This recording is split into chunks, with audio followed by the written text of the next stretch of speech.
Hello friends, Ammu கிச்சனுக்கு உங்களை வரவேற்கிறேன். இன்றைக்கி நான் சப்பாத்தியும் உருளைக்கிழங்கு குருமாவும் பண்ண போகிறேன். வாங்க பார்க்கலாம். முதல்ல தேவையான அளவு கோதுமை மாவு எடுத்துக்கலாம்.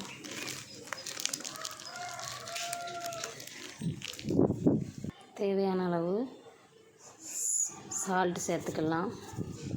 போட்டு நல்லா மிக்ஸ் பண்ணணும்.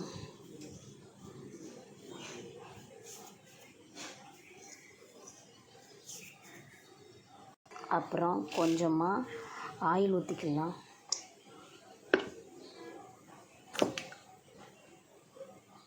அதையும் நல்லா பிசைஞ்சு விடணும்.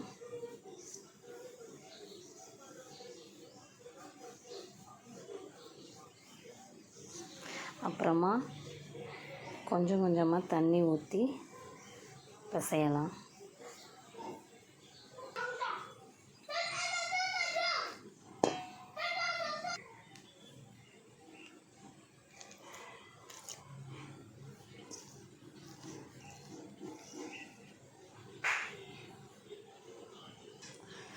நல்லா மிக்ஸ் பண்ணி சப்பாத்தி மாவு பதத்துக்கு நம்ம மிக்ஸ் பண்ணிடலாம். நல்லா சப்பாத்தி மாவு பதத்துக்கு ரெடி பண்ணியாச்சு. இப்போ நல்லா தொட்டு பார்த்தா கையில் ஒட்டாத அளவுக்கு இருக்கணும். ஒரு 10 நிமிஷம் ஊறட்டு. மூடி போட்டு வைக்கலாம். உருளைக்கிழங்கு மசாலாவுக்கு ஒரு 3 உருளைக்கிழங்க ஒரு சின்ன குக்கரில் ஒரு 5 விசில் வர்ற அளவுக்கு வேக வச்சு எடுக்கலாம்.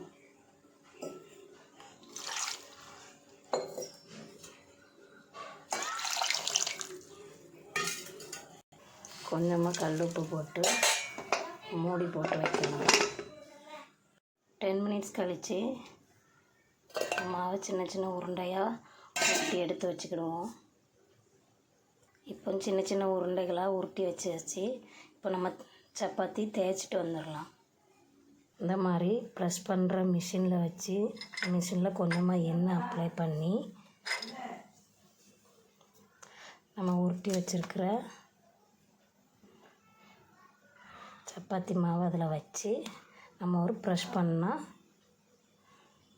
போதும். சப்பாத்தி தேய்ச்சிட்டு வந்தாச்சு.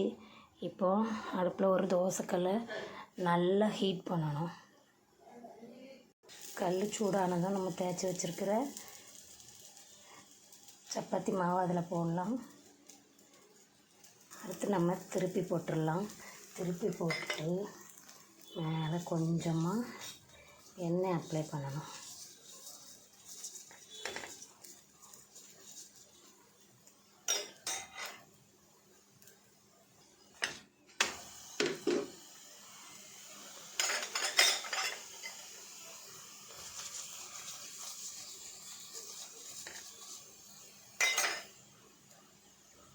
இப்போ எடுத்துடலாம்.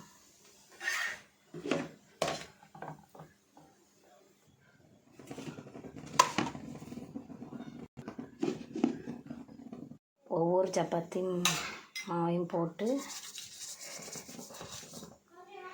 எடுத்துடலாம்.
இப்படி ஒவ்வொரு சப்பாத்தியாக போட்டு எடுத்தாச்சு.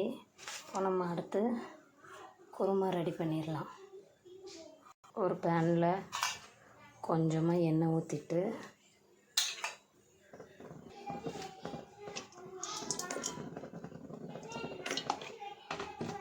இப்போ 2 ஸ்பூன் எண்ணெய் ஊற்றிட்டு அதில் கொஞ்சமாக கடுகு, நல்லா கடுகு பொரிஞ்சு வந்தோடனே கருவேப்பிலை, ஒரு 2 பச்சை மிளகாய் நீள்வாக்கில் வெட்டி வச்சுருக்கேன். அது கூட ஒரு பல்லாரி வெட்டி வச்சுக்கிறத ஆட் பண்ணணும். நல்லா வதக்கி விடணும்.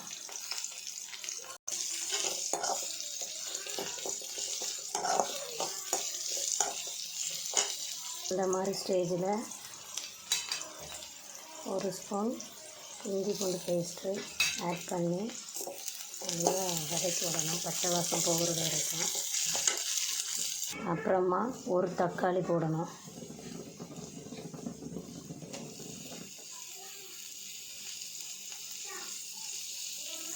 ஆட் பண்ணலாம்.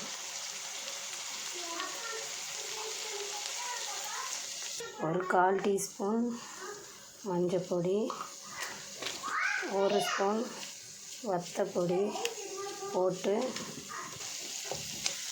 நல்லா கிளறி விட்டுட்டு நம்ம அவிச்சு வச்சுருக்க உருளைக்கிழங்க இதில் போடணும்.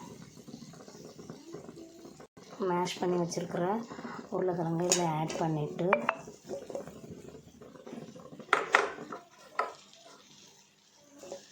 நல்லா கிளறி விடணும். ஸ்டேஜில் கொஞ்சமாக தண்ணி ஊற்றிக்கலாம். தண்ணி ஊற்றி நல்லா மிக்ஸ் பண்ணி விட்டு நல்லா இந்த மாதிரி கிளறி விடணும். இப்படியே வச்சுனாலும் சாப்பிட்லாம், ஆனால் கொஞ்சமாக தேங்காய் பேஸ்ட் அரைச்சிட்டு வரலாம். கொஞ்சமாக தேங்காய், பொட்டுக்கடலை, பெருஞ்சீரகம், இந்த 3ஐயும் நல்லா ஃபைன் பேஸ்ட்டாக அரைச்சிட்டு வந்துடலாம். இப்போ இந்த மாதிரி ஸ்டேஜில் அரைச்சி வச்சுருக்கிற தேங்காய் பேஸ்ட்டை ஆட் பண்ணிக்கலாம்.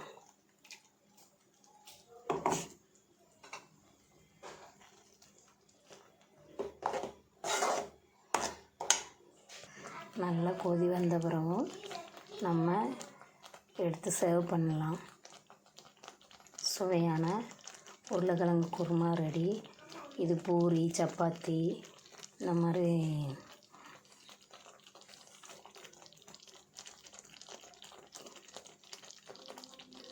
சைடிஷாக வச்சு சாப்பிட்லாம். நீங்களும் உங்கள் வீட்டில் செஞ்சு பார்த்துட்டு எப்படி இருக்குன்னு சொல்லுங்கள். தேங்க்யூ.